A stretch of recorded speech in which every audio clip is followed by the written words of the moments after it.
کم ته چې مونږه اوپن کف یا پرټوزیس وایو په دې کلاس کې به په پرټوزیس یا په اوپن کف مین په توره ټوخلې باندې به ډیټیل سره خبره کوو انشاءالله.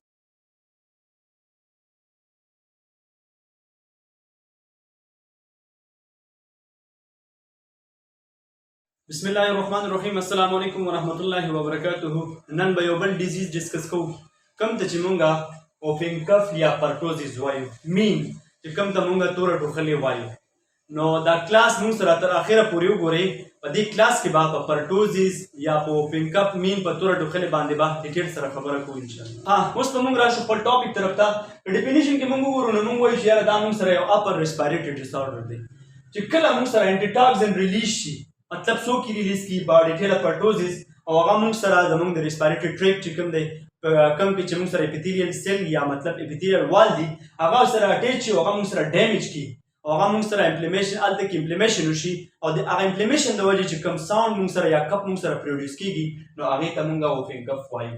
نو مونږ که وګورو نو مونږ وایو چې اټ از ان اپر ریسپیریټري ډسآرډر وین انټي is released from body tailor pertussis that damage respiratory epithelium cell and produce open cup. Next point طرف ته راځو. It is an acute bacterial infectious disease. دا مونږ سره یو acute bacterial infectious disease دی. It is also highly contagious or communicable disease. نو اوس مونږ دې ته highly contagious or communicable disease ځکه وایو چې دا مونږ سره ډیر زر خورېږي یا پیلاوي. اوس په راشو مونږ به د دې کازیټیو ایجنټ باره کې خبرو کوو مین د ایټیالوجي چې دا مونږ سره د څه نه کاز کېږي. نو مونږ وایو چې caused by gram negative Coccobacillus named body tailor pertussis. دا مونږ سره د ګرام نیګیټیو بکټیریا نه کاز کېږي چې کوم ته مونږ وایو باډي ټیلر پرټوزیس. نیکسټ به مونږ خبرو وکړو د دې په انکیوبیشن پیریډ باندې چې د دې مونږ سره انکیوبیشن پیریډ څومره مطلب د دې دورانیه مونږ سره څومره ده. که مونږ ګورو د دې چې کوم ساین سمپټم دي هغه مونږ سره ودین 1 ویک کې هغه مونږ سره APR کېږي یا ښکاره کېږي. او که ټوټلي مونږ د دې انکیوبیشن پیریډ باره کې خبرو وکړو هغه مونږ سره د 7 ډیز نه واخله تر 21 ډیز پورې. اوس په انسیډنټس ریټ باره کې خبرو وکړو چې د دې اوپن کپ مونږ سره په کم خلکو کې ریشو سیوال مین کم خلکو ته زیات تر کېږي. نو که مونږ وګورو مونږ وایو چې سپیشلی ان سمال چلډرن دا مونږ سره عموما په سمال چلډرن کې کېږي چې د هغې عمرونه مونږ سره د 1 year نه واخله تر 12 year پورې وي. او هغه خلکو ته به کېږي چې کم خلکو زمونږ سره امین سیسټم چې کوم دی هغه مونږ سره ویک وي مین کمزوری وي.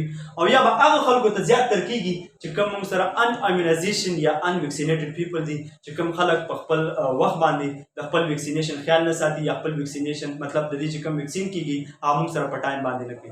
نیکسټ مونږ راځو موډ اف سپریډ طرف ته چې دا بیماري مونږ سره په کم ترو باندې خورېږي یا مین په کم ترو باندې پیلويږي.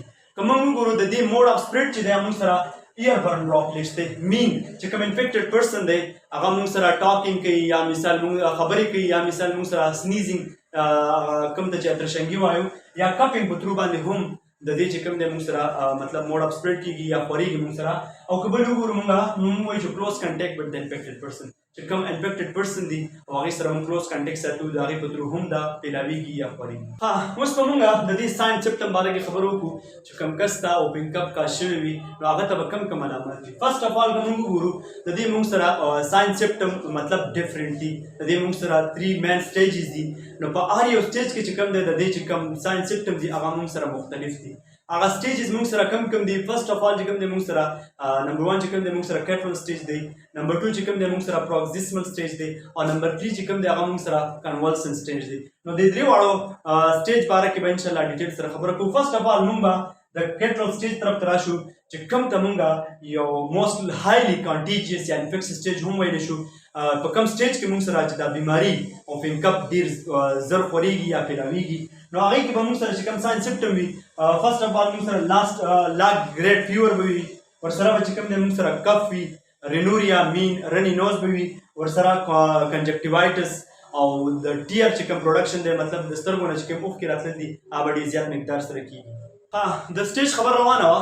اوس به مونږ د پروکسیسمل یا مطلب 2 نمبر سټیج باره کې خبرې وکړو چې په دې سټیج کې به مونږ سره چې کوم کف وي د هغې چې کوم اټیک دی هغه مونږ سره سویر وي. دا کپ به مونږ سره چې کوم دی ډرای وي او دا به کنټینیوس وي اپیسوډک به وي مین دا 1 هاور پورې هم کېدی شي دا هاف هاور پورې هم کېدی شي. او د هغې د وجې چې کوم دی مونږ سره یو وایس پروډیوس کېږي چې هغې ته مونږ ووفیلی شو.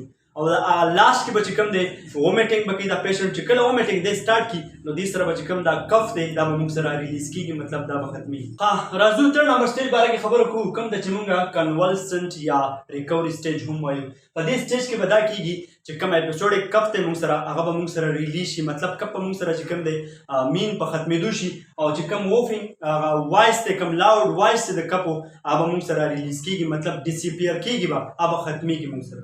اوس په راشو کمپلیکیشن باره کې به خبرې وکړو که چېرې موږ په ټایم باندې د ووفینګ کف علاج ونه کړو نو موږ سره کوم کوم کمپلیکیشن کاز کېدی شي. په هغې کې موږ سره فرسټ اف آل نمونیا کېدی شي پیشنټ ته ورسره چې کوم دی اوټایټس میډیا مین د انټرنل چې کوم ایر دی د هغې انفیکشن کېدی شي. نیوموتورکس انسایډ د لنګ موږ سره اوبه پیدا کېدی شي. انټرکرینیل بلیډینګ انسایډ د برین چې کوم دی موږ سره بلیډینګ کاز کېدی شي. ورسره انټر اوکولر بلیډینګ انسایډ د آی چې کوم دی موږ سره بلیډینګ کاز کېدی شي. ریکټل پرولیپس به کېږي ماشوم ته مطلب د هغه به کولمه راوځي او پلمونري هایپرټینشن مې بي ان سمال انفنټس او چې کوم سمال انفنټس دي چې د هغې عمرونه موږ سره د 3 منث نه واخله تر 6 منث پورې دي هغې ته پلمونري هایپرټینشن کاز کېدی شي. نو دا موږ سره د اوپن کپ کمپلیکیشن دي. اوس په موږ راشو پریونشن باره کې به خبرې وکړو چې د پرټوزیز یا د اوپن کپ نه به موږ مخنیوی په کوم تور باندې کوو. فرسټ اف آل موږ وایو چې اوایډ کلوز کنټیکټ وذ د انفیکټډ پرسن چې کوم انفیکټډ پرسن دی هغه سره به موږ کلوز کنټیکټ اوایډ کوو او تھرو ایمونایزیشن د دې لپاره چې کوم ویکسین کېږي ایمونایزیشن په تھرو باندې هم د دې نه موږ پریویشن یا مخنیوی کولی شو. د دې لپاره موږ سره ډي پی ټي په نوم باندې ویکسین اویلیبل دی. پکار دا ده چې موږ په خپل ټایم باندې د دې ویکسینیشن وکړو. او نمبر 3 موږ به انټي بایوټیک ایډوایس کوو. کم ګروپ موږ سره میکرولایډ ګروپس مین ایزیترومایسین هغه خلکو ته چې په کومه معاشره کې موږ سره د اوپن کف یا د پرټوزیس چانسز ډېر وي هلته موږ سره کاش شوي. اوس په موږ راشو ډایګنوز باره کې به خبرې وکړو د دې به تشخیص موږ په کوم تور باندې کوو. مې بي مینی کیسز کې موږ چې کوم دی آن کلینیکل بیسس باندې کوو مطلب د ساینس سپټم باندې کوو او که چېرې موږ انویسټیګیشن کوو د دې لپاره نو د دې لپاره به موږ بیا کلچر ایډوایس کوو ورسره به چې کوم دی پی سی آر ایډوایس کوو او ورسره پرټوزیس سیرالوجي نو دا 3 قسمه چې کوم دی ټیسټ مطلب ټیسټونه دي هغه هم په هغې بیس باندې هم موږ د دې ډایګنوز کولی. اوس په موږ راشو ټریټمنټ یا منیجمنټ سایډ ته چې د اوپن کپ په موږ علاج په کوم تور باندې کوو. نو فرسټ اف آل پیشنټ ته به موږ سافټ ډایټ یا بیلنس ډایټ چې کوم دی ایډوایس کوو. ورسره به چې کوم دی بیډ ریسټ ایډوایس کوو. یوز ماسک مطلب د ماسک په پراپر یوز کوو د پراپر هایجین به خیال ساتو. انټي پایریټک فار فیور او ورسره به کپ سپریسنټ چې کوم دی هغه به ایډوایس کوو ځکه چې هلته کې موږ ویلي چې یاره موږ سره کنټینیوس کف وي یا کپ چې کوم دی موږ سره اپیسوډک وي نو هغې لپاره به کپ سپریسنټ ایډوایس کوو. انټي بایوټیک مینلی چې د دې لپاره کوم سپیسیفک منیجمنټ دی په هغې کې به موږ انټي بایوټیک ایډوایس کوو. خو کوم انټي بایوټیک چې نن سبا کوم ورته سنسټیو دي میکرولایډ ګروپ کوم ته چې موږ ایزیترومایسین یا کیریترومایسین وایو نو هغه به ورته ایډوایس کوو از سپیسیفک منیجمنټ لپاره. دا موږ سره نننی کلاس د اوپن کپ باره کې چې کوم موږ ډیټیل سره ډسکس کوو. که چېرې تاسو هم غواړئ چې دغه شان نورې ویډیوګانې ستاسو دپاره جوړې کړو نو د دې لپاره زموږ دا چینل لایک کړئ سبسکرایب کړئ فالو کړئ او نورو ملګرو سره هم شیر کړئ.